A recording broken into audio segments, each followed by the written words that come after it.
अस्सलामुअलैकुम वरहमतुल्लाहि वबरकातुहू। उस खालिक की सलामती हो आप पर जिसको आप मानते हैं,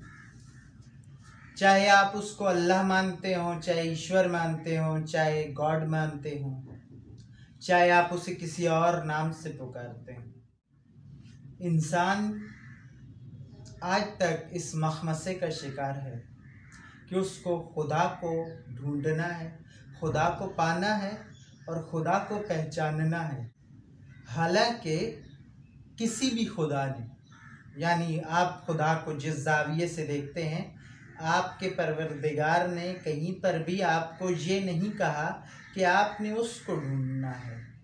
बल्कि दरअसल वो अपनी तलाश के नाम पर आपसे आपकी तलाश करवाना चाहता है। क्योंकि अगर आपने खुद को पा लिया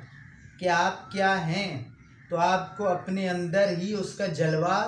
मिल जाएगा। ये चिड़ियों का चहचहाना ही उसके होने पर दलील है, उसके होने का सबूत है, उसके होने का आईना है। ये हवाओं का चलना, इन हवाओं में आप खुदा को पा सकते हैं, इन चिड़ियों की चहचहाहट में खुदा को पा सकते हैं, इस घास के उगने में खुदा को पा सकते हैं और अपने अंदर भी उसको पा सकते हैं। ये खुदा से खुदा की जंग करवाने की कोशिश, ये ईश्वर से अल्लाह की जंग करवाने की कोशिश, ये गॉड से यहोवा की जंग करवाने की कोशिश, ये यहोवा के पैरोकारों और खुदा के पैरोकारों को लड़ाने की कोशिश करना,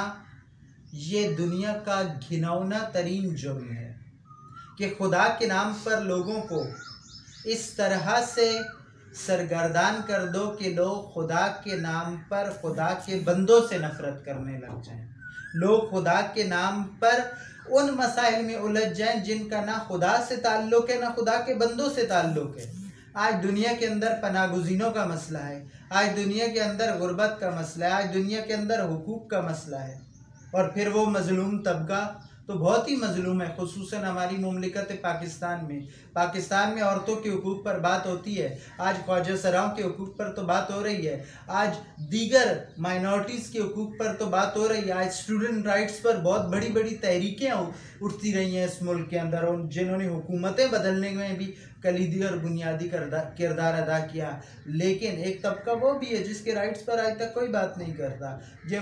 मजहबी मदारिस के अंदर, चाहे वो शिया हो चाहे वो सुन्नी हो, उसके अंदर मौजूद तलबा और तालिबात जिनका इस्तेसाल होता है, जिनको लगता है कि इस्तेसाल नहीं होता, वो जाकर देखें, किसी से मत पूछें, उन्हें खुद ये एहसास हो जाएगा। ये राइट्स, ये एक मसला है। लेकिन हम किस में लगे हुए हैं कि हमने आमीन बिल जहर पढ़नी है या आमीन बिल इख्फा पढ़नी है, हमने बिस्मिल्लाह बिल जहर पढ़नी है या बिस्मिल्लाह बिल इख्फा पढ़नी है। बिस्मिल्लाह बिल जहर पढ़ लो या बिल इख्फा पढ़ लो, इसका ताल्लुक ना खुदा से और ना आपसे, ना इसका फ़ायदा खुदा को है और ना आपको कोई फ़ायदा है। अगर आप खुदा की मारिफत नहीं रखते, अगर आप खुदा के बंदों की मारिफत नहीं रखते, अगर आप सोसाइटी के अंदर प्रोडक्टिव नहीं हैं, अगर आप अमन, मोहब्बत और इंसानियत की फलाह के लिए कोई किरदार अदा नहीं कर रहे, तो आप पूरी दुनिया के अंदर एक साथ लाउड स्पीकर्स लगाकर भी बिस्मिल्लाह पढ़ लो, तो इतनी ऊंची बिस्मिल्लाह पढ़ने से ना आपका खुदा, गॉड, ईश्वर, भगवान कोई भी आपसे खुश होगा, ना आपको कोई भी मौला जिसको भी आप मानते हैं, आप हज़रत कृष्ण अलैहिस्सलाम को मानते हो, हज़रत मूसा अलैहिस्सलाम को मानते हो, हज़रत बुद्धा अलैहिस्सलाम को मानते हो, हज़रत मसीह अलैहिस्सलाम को मानते हो, या हज़रत रसूलुल्लाह सल्लल्लाहु अलैहि वसल्लम को मानते हो, आपके मौला आपसे खुश नहीं होंगे, क्योंकि ये सब के सब इंसानियत की प्रोडक्टिविटी के लिए आए थे। ये इंसानियत के अंदर वो प्रोडक्टिव पॉइंट्स से जिन्होंने इंसानियत को प्रोडक्टिविटी का पैगाम दिया। लेकिन आज खुदा के बंदे खुदा के नाम पर, खुदा के लिए खुदा को नाराज़ कर रहे हैं। और इसी चीज़ को हमें सोचना होगा कि अगर हमने ये सोचा तो हम कुछ कर पाएंगे, अदरवाइज़ हम इसी सरगर्दानी में उस कुएं के बैल की तरह घूमते रहेंगे जिसकी आंखों पर खोपरे लगे होते हैं, आंखें बंद होती हैं और वो समझता है कि उसने कोई बहुत तवील सफ़र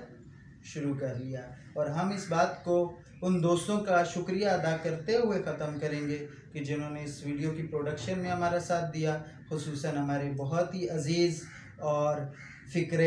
बगावत और फ़िक्र इंसानियत